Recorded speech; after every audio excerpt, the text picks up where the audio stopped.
શું આપ સંતાન સુખથી વંચિત છો તો હવે ઉપલબ્ધ છે IUI અને IVF પદ્ધતિ કે જેનાથી મળશે 100% પરિણામની ખાતરી।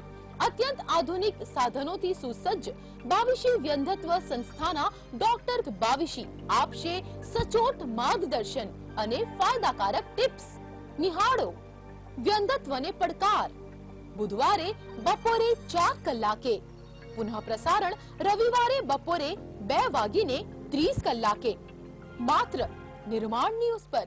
कमरे में बदबूदार चीजें होने के बावजूद बच्चे बोले बहुत अच्छे स्मेल आ रही है। रोज जैसा आब्राकडाब्रा गिलीली बदबू छू हो गई। एम्बीप्योर एयर इफेक्ट्स बदबू मिटाए और उसकी फ्रेशनेस 2 गुना तक ज्यादा चले। एम्बीप्योर बदबू मिटाए खुशियां लाए। नियो मारो लाल योगोनो युग छे boss. Ready steady and go. तणेओ एक थी चढ़िया था एक होंडा ड्रीम सीरीज।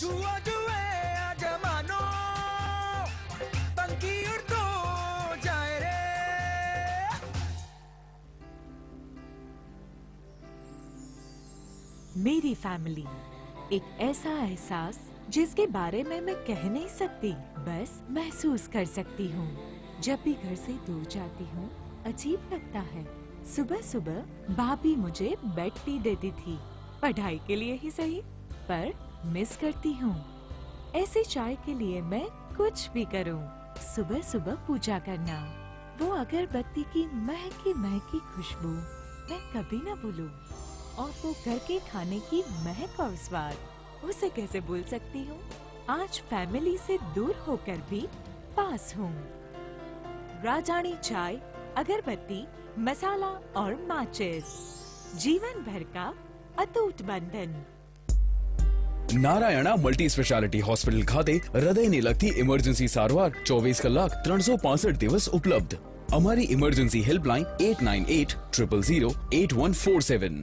હૃદય રોગના હુમલાના સામાન્ય લક્ષણો, હૃદય રોગની સારવાર માટેના ડિપાર્ટમેન્ટની વિશેષતાઓ।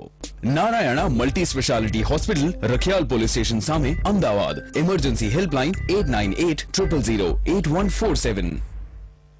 रमणीय पहाड़ियों वच्चे विताओ तमारी यादगार रजाओ उदय पैलेस साथे। अमारी सुविधाओ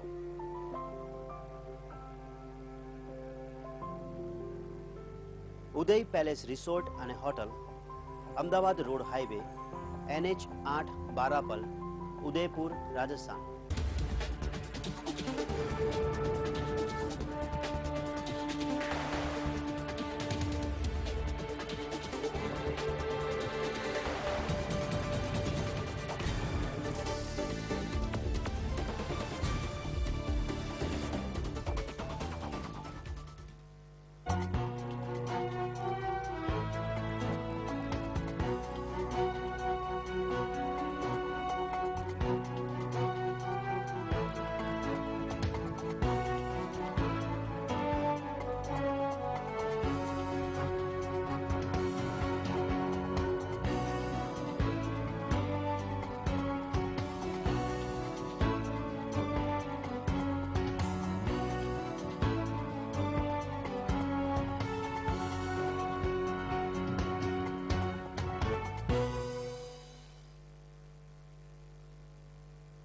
नमस्कार, आप देख रहे हैं दर्पण और मैं हूं नसरीन।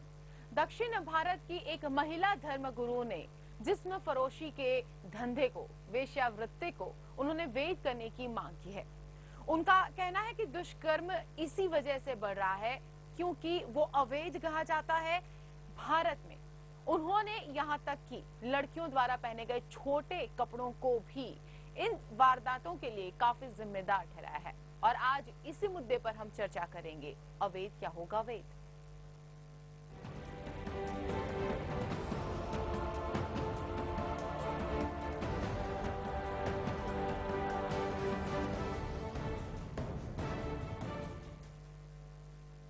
और इस मुद्दे पर चर्चा करने के लिए आज हमारे साथ स्टूडियो में मौजूद है एडवोकेट और सोशल वर्कर सोनल बैन। सोनल जी, स्वागत है आपका हमारे शो में। और साथ ही हमारे साथ फोन लाइन पर जुड़ेंगे वडोदरा से संत ज्योतिनाथ जी। ज्योतिनाथ जी, स्वागत है आपका हमारे शो में। नमस्कार जी, चलिए शुरुआत करते हैं चर्चा की। सबसे पहला सवाल मेरा ज्योतिनाथ जी आप ही से, क्यों इस तरह के बयान धर्मगुरुओं द्वारा होते रहते हैं? कहना चाहते हैं? देखो नसरीन जी, बात ऐसी है कि जगत में कई जगह पे अलग अलग मंतव्य लोगों के दिमाग में होते हैं। धर्म के अंदर कई चीजें लिखी है, इसका अर्थघटन गलत होना और सही होना हर एक पे डिपेंड करता है। ऐसी ही बात ये बनी है कि ये जो निवेदन दिया गया है वो धर्म से दूर और अलग रीत से दिया गया है, या तो धर्म की कोई गलतफहमी इनके दिमाग में आई होगी तभी ये प्रकार के निवेदन आया है। ना कि इस चीज को वैध कर दिया जाए, मतलब लीगल कर दिया जाए। भारत में इस चीज को इलीगल कहा जाता है क्योंकि भारत एक सांस्कृतिक देश है। सोनल जी, कितनी हद तक आप इसे सही मानती हैं? मैं बिल्कुल गलत मानती हूँ इस चीज को। इन्होंने जो मतलब मुझे लग रहा है कि हर कोई खड़ा होके जब मर्जी उठा के मन में जो आया वो बोल देता है। और अगर धर्म गुरु है तो हमारा काम है संस्कार को बढ़ावा देना, संस्कृति की बात करना, ना कि ऐसी चीजों की कि जहाँ पे औरतों को हीन भावना से देखा जाए और उनको इस व्यवसाय में धक्का मारने की, लीगलाइजेशन की बात करते हैं। अगर अब आप इतनी बड़ी धर्म गुरु है, आप क्या चाहेंगे कि ये लीगल हो जाए? आपने अब मुंह उठा के शुरू हो गए। अभी मैं चाहती हूँ कि आजकल धर्म गुरुओं को हो क्या गया है, जिसको जो मर्जी आए खड़ा हो जाता है, अपने आप निवेदन दे देता है, चाहे साईं बाबा का निवेदन हो चाहे ईद का निवेदन हो। तो ये बात काफी गलत है और इसको मैं सरासर इनके ऊपर भी एक्शन लेना चाहिए। इस तरह से भारत एक सांस्कृतिक देश है और इसमें इस तरह की घटिया बातें उनको नहीं कहना चाहिए। और वो भी बहुत बड़ी खुद एक समाज है, उनकी जगत गुरु होकर इस तरह का मैसेज आप कन्वे कर रही है। क्या दिखाना चाहती है आप समाज को कि आप इस तरह से लीगलाइजेशन कर दो? यहाँ पे ये चीजें करनी है क्या? फॉरेन और जैसे इंडिया एक अपनी संस्कृति, अपना नाम है, एक इस तरह से क्या हम कंपैरिजन करेंगे पश्चिम का? एक अनुकरण करने की बात कर रहे हैं और धर्मगुरु होके बात कर रही हैं आप। इससे लेडीज को आप अगर बढ़ावा नहीं दे सकते, उनके सामाजिक परिवर्तन को आप उनको आगे नहीं बढ़ा सकते, उससे वो तो साइड पे गए और आप इस तरह से बोलते हैं कि ये छोटे कपड़े पहनने की बात कर रहे हो। आपके घर में, आप अपने घर में लड़कों को ये क्यों नहीं सिखाते कि आप सही तरह औरत को सही नजर से देखो? कपड़ों को नीचे देखने की कहाँ जरूरत है? देखो एक स्वतंत्रता है, भारत एक इंडिपेंडेंट राष्ट्र है, हर किसी को इंडिपेंडेंस है कौन से कपड़े पहनने नहीं पहनने। हाँ, इतना मैं जरूर बोलूंगी कि आप सही ढंग से पहनिए, पर आप किसी को रोक नहीं सकते। पर आप अपने समाज के अपने लड़कों को इतना मजबूत क्यों नहीं कर सकते कि वो इतनी गंदी नजर से औरतों को ना देखे? वो संस्कार की बात तो साइड पे जा रही है और आप अभी ये ऐसे बोल रहे हो कि छोटे कपड़े पहने उसकी वजह से रेप हो रहे हैं। मानसिकता दिमाग में होती है, रेप होने की चीजें दिमाग में आती है। किसी के छोटे कपड़े, अरे पहले के धर्मगुरु थे, चाहे कितनी भी जगह पे, जैसे मेनका थी, पूरे ऐसे बिना कपड़ों पे लोग घूमे ना, तो भी अगर आप में कंट्रोलेशन पावर हो, कुछ भी नहीं हो सकता। तो ये सब बातें सरासर गलत है। मैं इनसे बहुत ही इनके ऊपर मैं चाहूंगी कि एक्शन ले। जी ज्योतिनाथ जी, इस तरह के जो बयान दिए जाते हैं और अपनी जिस तरह से आपने कहा कि इंसान की अलग-अलग इंसान की जो सोच होती है वो अलग-अलग होती है, लेकिन इस तरह की सोच पूरी समाज में, जो समाज आपको पूछता है और जो आपको रिस्पेक्ट देता है, एक मान सम्मान देता है, उनको इस तरह का मैसेज कन्वे करना और ऊपर से कहना है कि ये कपड़े हमें ऐसे पहनने नहीं चाहिए, इसके बारे में आप क्या कहेंगे और ये कितनी हद तक सही है, जैसे सोनल जी ने कहा? सोनल जी को पहले तो मैं ये चीज बता दूं कि सोनल जी, आप मोहतरमा हो, वकील हो, ये मुद्दे के साथ में साईं बाबा का मुद्दा जोड़ने की कतई कोशिश मत करो। दूसरी चीज है कि संस्कार की बात करते हो, मैं आपसे सहमत हूं कि संस्कार की जगह पे होना चाहिए और संस्कृति और संस्कार का सिंचन हमेशा घर से होता है। संस्कृति और संस्कार का सिंचन धर्मगुरुओं से होता है, मैं उसके साथ सहमत हूँ। और संस्कृति और संस्कार के लिए ही धर्मगुरु काम करता है। इस जगह पे हम धर्मगुरुओं को जरूरी होती है कि कड़वाहट बतानी पड़ती है। कोई जगह पे कई चीज गलत दिखे तो हमको भी बोलना जरूरी हो जाता है। ऐसा नहीं है कि हर धर्मगुरु इस तरह की अनाप शनाप बातें करता है। धर्म की गद्दी पे बैठे हुए हर एक अपनी जिम्मेदारी समझता है। दूसरी चीज सोनल जी को समझाना बहुत जरूरी है कि आप एक चीज बोले कि ये जो है वो धर्म जगत गुरु है, ये बहन जी जो साध्वी जी है वो कहीं पर भी जगत गुरु के साथ जुड़े हुए नहीं है, वो अपने फिर के चलाते हैं, अपनी दुकान के हिसाब से अपनी रीत से बोलते हैं। वो बोल दिया उन्होंने, वो मैं मानता हूँ ये गलत है, मगर आप ये जो जगत गुरु से नहीं जोड़ सकते। जगत गुरु बहुत बड़ी चीज होती है, इनके साथ ये बात को मत जोड़िए। ये सवाल मेरे ही मन में होता है कि आपने कहा कि इस तरह के लोग अपनी दुकान खोलकर बैठ जाते हैं और कुछ भी बोलने लगते हैं, तो उनका विरोध सबसे पहले आपको, जो एक प्रतिष्ठित गुरु हैं जिनको लोग सम्मान देते हैं, उनको इसका विरोध करना चाहिए। क्योंकि अभी तक जहां तक पता चला है, मीडिया ने ये मुद्दा बिल्कुल उठाया है, लेकिन किसी भी धर्मगुरु ने इस साध्वी का इनका विरोध नहीं किया है। नसीम जी, मैं आपसे सहमत हूँ, मगर एक चीज आप हमेशा मेरी बात सुनो। तो मैं तो हमेशा इस चीज को बोलता हूँ कि आप कोई भी धंधा करो, इसमें धर्म होना चाहिए, मगर धर्म को ही धंधा बना देने वाले से तो मैं बहुत सख्त नफरत करता हूँ और इस चीज के लिए हमेशा बोलता हूँ। आप हमेशा ये चीज याद रखना। मीडिया की बात करें तो मैंने ये चीज भी देखा है, कई गलत मुद्दों में भी मीडिया जुड़ी रहती है, कई गलत मुद्दे भी मीडिया उछालती है, कई सही मुद्दे भी उछालती है। ये दोनों पाक दोनों साइड है, यानी इसके बाद में बहस करना हमारे लिए व्यर्थ है। जैसे कहा उन्होंने कि ये महिला धर्मगुरु ने का ये कहना है कि अगर इसे वैध कर दिया जाए तो रेप नहीं होंगे।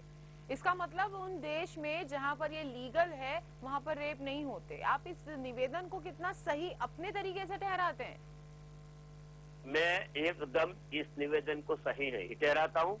जगत में ऐसी जगह है, मैंने कई कंट्रियों का अभ्यास किया है, जैसे स्पेन है, स्वीडन है, जहाँ पे फ्री सेक्स के लेके सब कुछ अवैध है और जहाँ पे भी रैप के बहुत केस बनते हैं।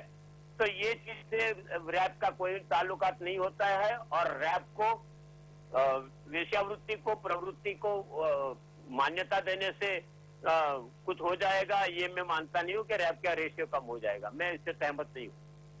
भारत देश के पास बहुत कुछ बिजनेस है, बहुत ज्यादा और भी व्यापार है कि जिससे हमारे देश की आर्थिक वृद्धि हो सकती है, लेकिन लेडीज को इस तरह से जाना तो देश में जो कल्चर है वो पूरा के पूरा खत्म हो जाएगा। इसके लिए कई सारे कायदे कानून हैं सोनल जी, इसके लिए कई सारे कायदे कानून बनाए गए हैं, जैसे जबरदस्ती किसी को इस व्यवसाय में डालना।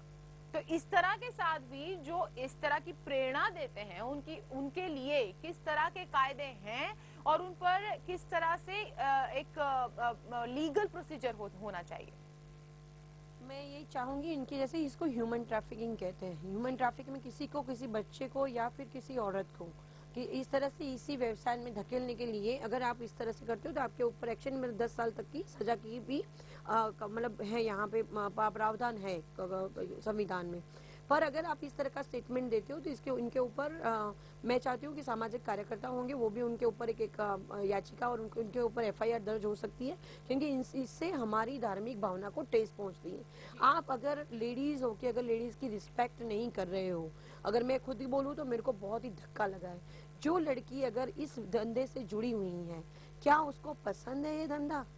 चंद पैसों के लिए वो ये हर रोज बिकती है। उसकी मेंटेलिटी क्या है, उसके प्रॉब्लम्स क्या है? अगर हम उसको उस जगह से हम उसको निकाल तो नहीं पा रहे, आप इस तरह से इनडायरेक्टली आप किसी लोगों को प्रेरणा दे रहे हो कि आप उसमें जाओ, तो इनके ऊपर लीगल एक्शन भी हो सकता है। उनको शायद मैं चाहूंगी कि FIR भी दर्ज होगी, उनके ऊपर काफी धार्मिक भावना को जो ठेस पहुंचाई है और जो एक उस हिसाब से भी इनके ऊपर एक केस चल सकता है।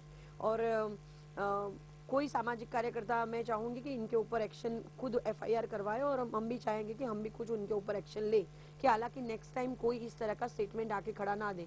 और मुझे इतनी घृणा हो रही है ये जो भी संत लेडी है उनके ऊपर कि अगर आप लेडी होके आप इस तरह के बोलते हो कि रेप, जैसे बोला कि फॉरेन में फ्री सेक्स की बात है वहाँ पे, मैं चाहूंगी मेरे पास एक केस था कि ऑस्ट्रेलिया में एक लड़की का रेप हुआ था। उस लड़के ने, वो लड़का भी छोटा ही था,